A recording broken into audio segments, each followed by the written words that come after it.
खेल जगत से जुड़ी हुई बड़ी खबर है। बर्मिंघम भारत इंग्लैंड का जो दूसरा टेस्ट मैच है उसमें कप्तान शुभमन गिल ने डबल सेंचुरी लगा दी है। कप्तान शुभमन गिल ने शानदार बल्लेबाजी की है। इंग्लैंड में डबल सेंचुरी लगाने वाले वो पहले भारतीय कप्तान भी बन गए हैं। और आपको ये भी बता दें कि किसी भी खिलाड़ी का पहला सबसे बड़ा स्कोर है इंग्लैंड की धरती पर। हमारे स्पोर्ट्स एडिटर मनोज जोशी इस वक्त हमारे साथ मौजूद हैं। मनोज जी, कितनी बड़ी उपलब्धि?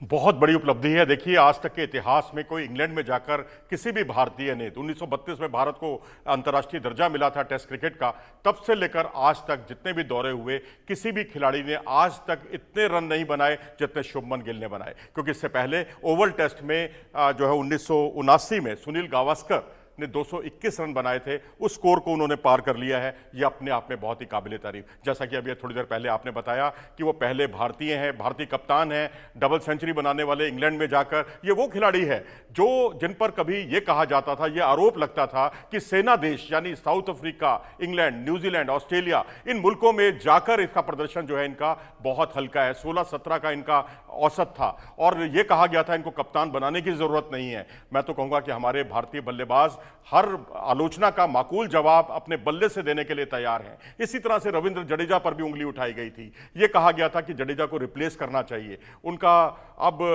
उनके खेल में उतना मन नहीं रमता, उतने रन नहीं बना पाते जो ओवरसीज कंडीशन में उन्होंने अब तक बनाए थे। लेकिन उन्होंने भी 80 प्लस की पारी खेलकर माकूल जवाब दिया। यानी सचिन तेंदुलकर याद आते हैं, जो सचिन तेंदुलकर ने कभी कहा था कि हर आलोचना का जवाब अपने बल्ले से दें, क्योंकि मुंह से बोलकर आप बेवजह के विवादों में उलझते हैं। मेरे ख्याल से शुभमन गिल ने और जडेजा ने वो बात को पूरी कर दिखाया। मनोज जी, अब तक टेस्ट में देखा जाए तो 147 उनका बेस्ट स्कोर था और अब अगर देखा जाए तो सुनील गावस्कर को भी पीछे छोड़ चुके हैं। बहुत बड़े क्रिकेट के स्टार, चाहे वो डॉन ब्रैडमैन हो या फिर गैरी सोबर्स हो, बहुत सारी ऐसी हस्तियां हैं, उनके कई रिकॉर्ड को भी पीछे छोड़ गए हैं शुभमन गिल।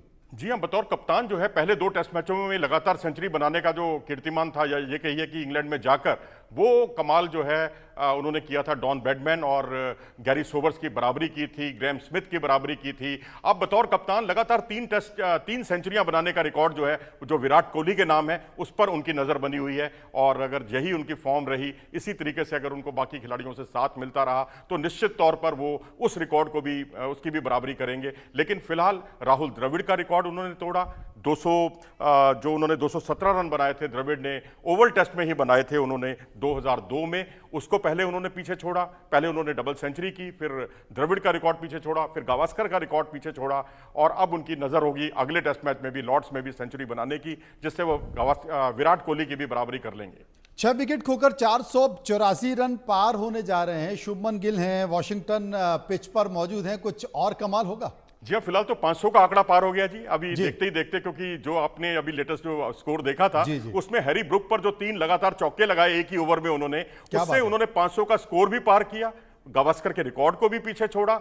और ये मिशन 500 जो है भारत के लिए बहुत महत्वपूर्ण है, क्योंकि पिछले मैच में 471 रन बनाकर भी भारतीय टीम हार गई थी। 5-5 सेंचुरियां हमारी तरफ से देखने को मिली थी। अब उन्होंने तो अपने काम को बखूबी अंजाम दिया। अब बारी गेंदबाजों की होगी। पहले तो ये देखना है कि वाशिंगटन सुंदर के साथ उनकी जो सेंचुरी पार्टनरशिप होने वाली है, ये अपने आप में भारतीय जो थिंक टैंक का जो एक मास्टर स्ट्रोक है, जो वाशिंगटन सुंदर को उन्होंने यहां रखा। और जब जब उनको यहां पर रखा गया है, पहले कुलदीप यादव पर उन पर भरोसा दिखाया गया था, उन पर कुलदीप यादव पर अहमियत दी गई थी इन्हें, तब भी इन्होंने पुणे टेस्ट में न्यूजीलैंड के खिलाफ 11 विकेट चटकाए थे। लेकिन यहां बल्ले से उन्होंने कमाल दिखाया, ठीक उसी तरह जैसे ऑस्ट्रेलिया में उन्होंने कमाल दिखाया था। इससे पहले रविंद्र जडेजा के साथ शुभमन गिल की 203 रनों की जो भागीदारी थी, वो बहुत असरदार साबित हुई। और देखते ही देखते जो भारत का जो स्कोर था, वो 211 पर 5 विकेट था, और उससे 414 पर 6 विकेट हो गया। और अब सुंदर के साथ जो है वो अब पार्टनरशिप को आगे बढ़ा रहे हैं।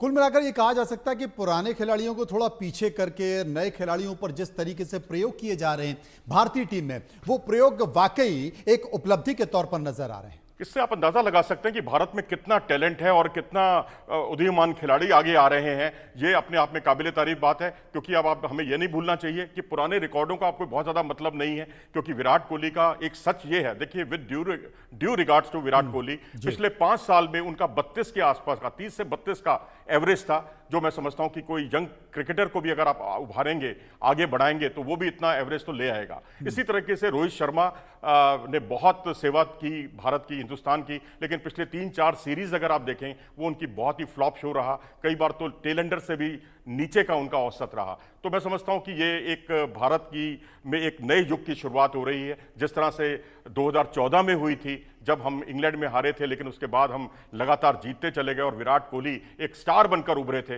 मुझे लगता है अब विराट कोहली की तुलना शुभमन गिल की तुलना विराट कोहली से की जाने लगी है। नासिर हुसैन से लेकर माइक एथर्टन से लेकर तमाम दुनिया के दिग्गज लोग इन दोनों की तुलना में जुटे हुए हैं। तो मुझे लगता है और बहुत सारी सफलता की तस्वीरें देखना अभी बाकी है। बहुत बहुत शुक्रिया करेंगे मनोज जोशी साहब।